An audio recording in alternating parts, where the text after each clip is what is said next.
Assalamualaikum warahmatullahi wabarakatuh. Selamat datang di channel mekanik jalanan ya. Jadi pagi hari ini kita akan lihat proses bagaimana kita servis ringan ya pada mobil Avanza ini ya. Jadi kurang lebih apa yang saya lakukan ya kurang lebih sama lah seperti apa yang dilakukan oleh bengkel-bengkel yang lain ya. Mungkin kalau ada yang terlewat atau miss mungkin bisa disarankan, bisa ditambahkan di kolom komentar ya. Dan untuk yang sudah subscribe, terima kasih teman-teman ya. Dan jangan lupa yang baru nonton atau ketemu channel ini silahkan subscribe dan komen. Jadi setelah ngetap oli tadi, kemudian kita buka businya satu persatu. Ada 4 busi.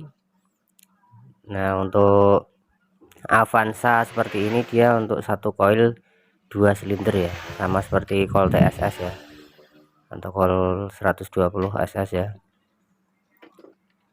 Jadi posisi satu koil itu sebenarnya dia akan menyala pada 2 silinder sekaligus yang dia mencapai di titik mati atas ya.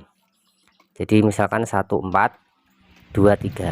Nah seperti itu. Jadi pada saat silinder 1 dia posisi kompresi, silinder 4-nya dia buang, maka nanti pas di titik mati atas nanti busi akan memijar ya bersamaan ya antara silinder 1 dan silinder 2 ya.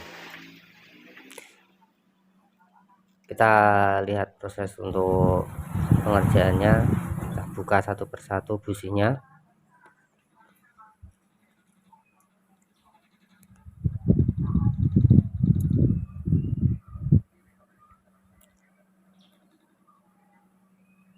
Jadi untuk busi sendiri kan kalau ini dia kebetulan pakai yang tipe R ya, businya tipe R ya. Ada yang nyebutnya R itu racing ya enggak lah, maksudnya inti atau grounding yang di tengahnya itu inti businya dia dari bahan iridium ya, bukan arang biasa ya, iridium. Kita cek satu persatu businya,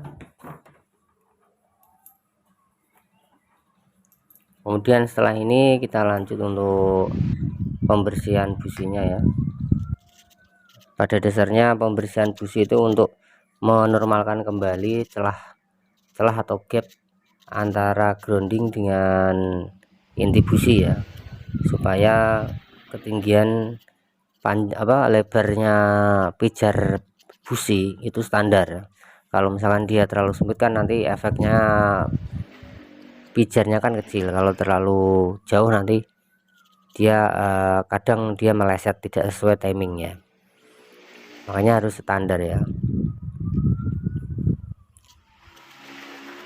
Ada di beberapa channel saya pernah melihat itu kalau di motor malah ya, di coilnya itu mereka nambahin lilitan ya, istilahnya apa itu sih ya.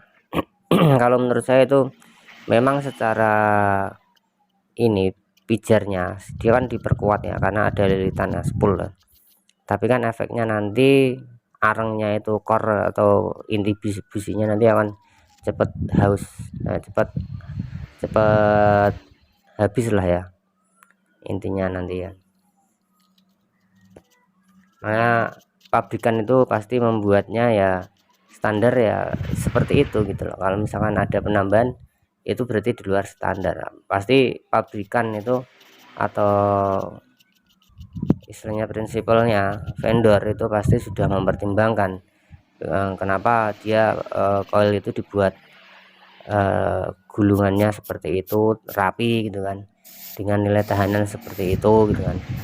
Kalau misalnya kita memberikan tambahan coil ya memang pijarnya semakin besar ya, isinya apinya yang dihasilkan besar, tapi nanti efeknya masalah ke lifetime-nya spare part teman-teman ya, seperti itu ya. Ini kalau menurut saya ya, pendapat saya ya, sampean mau bikin seperti itu ya nggak apa-apa, wong itu terserah sampean.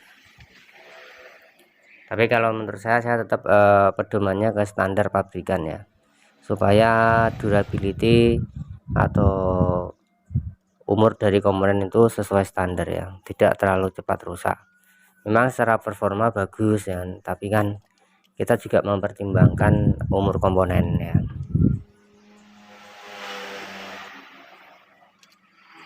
Ya, untuk memasang businya setelah kita bersihkan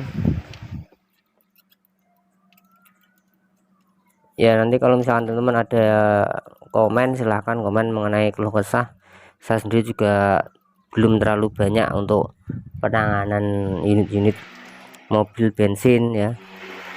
Memang basic saya kan sebenarnya kan mesinnya kan mesin diesel ya, alat berat ya, kurang lebih seperti itulah intinya kan. Mobil bensin mau mobil solar itu bagaimana membuat segitiga api, itu aja kan. Oke, kita pasang semua businya, jangan lupa kita kencangkan ya, jangan sampai overtork ya, terlalu kuat nanti bisa rusak threadnya busi bisa rusak. Kalau sudah rusak nanti repot nyopotnya ya.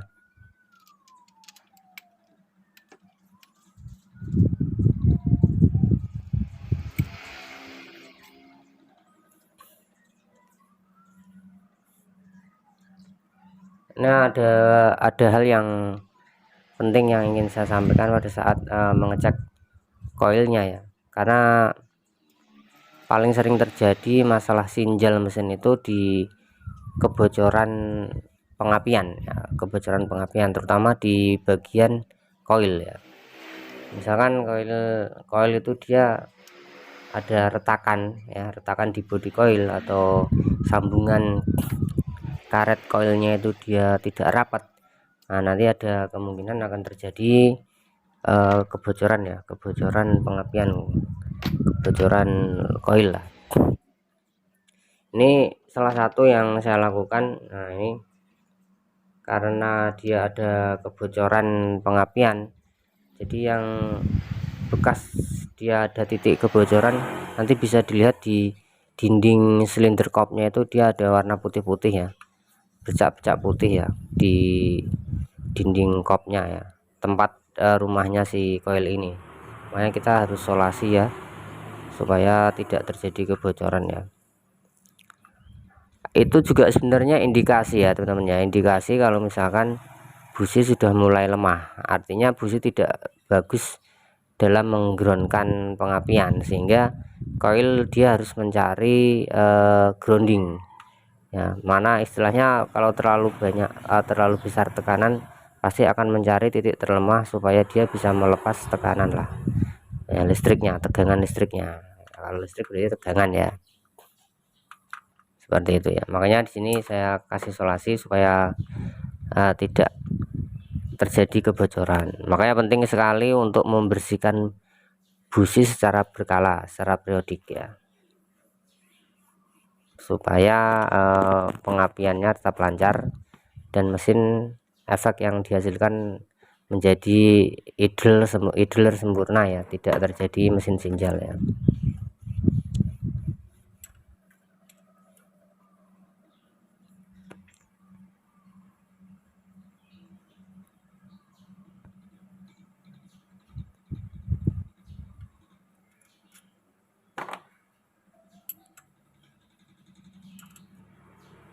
Jangan lupa untuk dikencangkan buat mounting koilnya, ada 2 buat 10.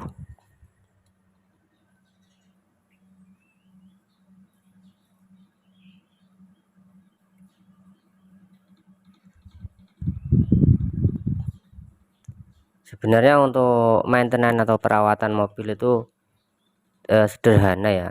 Kita pun pengguna atau yang punya mobil kendaraan tuh bisa untuk mengerjakannya sendiri ya. Cuman kadang kan orang kan terlalu sibuk dengan pekerjaan utamanya, sehingga untuk pekerjaan-pekerjaan mobil yang itu kan mereka percayakan pada orang lain ya, dibengkelkan ya.